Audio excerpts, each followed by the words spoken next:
my name is John Maleth, and today's special report is about forgotten foods. Question is, can this help feed more people? Can this make a difference in the world? And what are its nutritional benefits? For more information, let's now check in with Demi and Trinity. So much for that warm welcome, Jamie. First on the list, we're starting off with butternut squash. What's butternut squash? It's funny you ask. It's actually a forgotten food. Really? How come? Not many people grow it, but it's actually a winter squash with a sweet, nutty taste. Good. What about the calories, though? Since you asked, it has 63 calories, vitamin A and C, and potassium. So when's the best time to grow? Well, Demi, the best time to grow is after winter. I'm interested in cultivating this vegetable. How should I start? Great question. You should start indoors with the seed in a sunny area. Be aware the vines can be 15 feet long. So make sure the hills are 50 square feet apart for room. It takes about 50 to 55 days after the fruit sets. Make sure you watch out for the bugs too. When the skin gets hard, harvest them squashes. What you can cook is by roasting and boiling it, and it's a great substitute for pumpkin pie.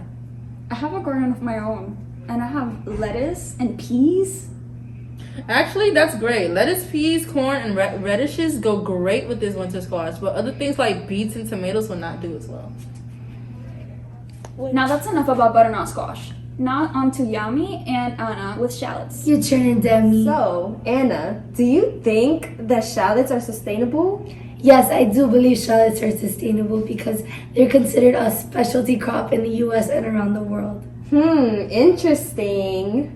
If you store it properly, they can be kept up to 6 months. Wow, that sounds like good dinner for 6 months. Yeah, why do you think Benihana's is always open? Actually delicious on their own. Roasted, sauteed, fried, and braised.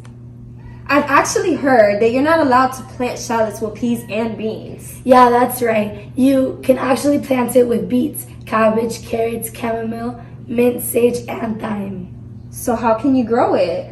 Well, it should be planted in the fall, then with a layer of mulch for 4 to 6 inches. As the soil warms in the summer, start removing that mulch, girl. What about watering though? Very simple, just water through. And now on to Ava. Good morning, I'm Ava Grossfeld, coming at you from Dr. Michael Kropp's garden. And I'm here today to talk to you about my favorite fruit, bananas. Bananas we eat today aren't the bananas that were originally mass-produced. The bananas that were originally produced are currently being affected by Panama disease, which means that we can't mass-produce those anymore. So we use a different variation for mass production.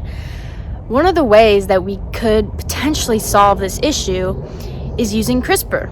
CRISPR is a genetic editing tool that you can use to add DNA or take away DNA from plants, animals, anything that has DNA. So CRISPR is basically genetic scissors.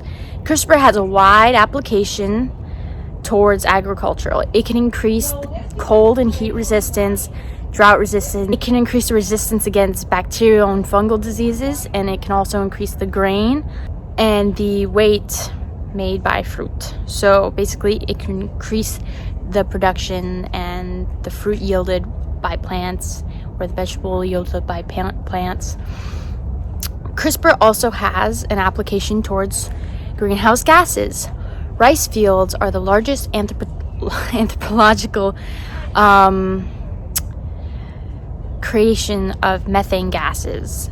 Using CRISPR, we could create a variation of the rice fields that create less methane gases and help the environment. Those are just some of the applications for CRISPR, and I think that this is the solution and that CRISPR will have a large impact on the agricultural field in the future.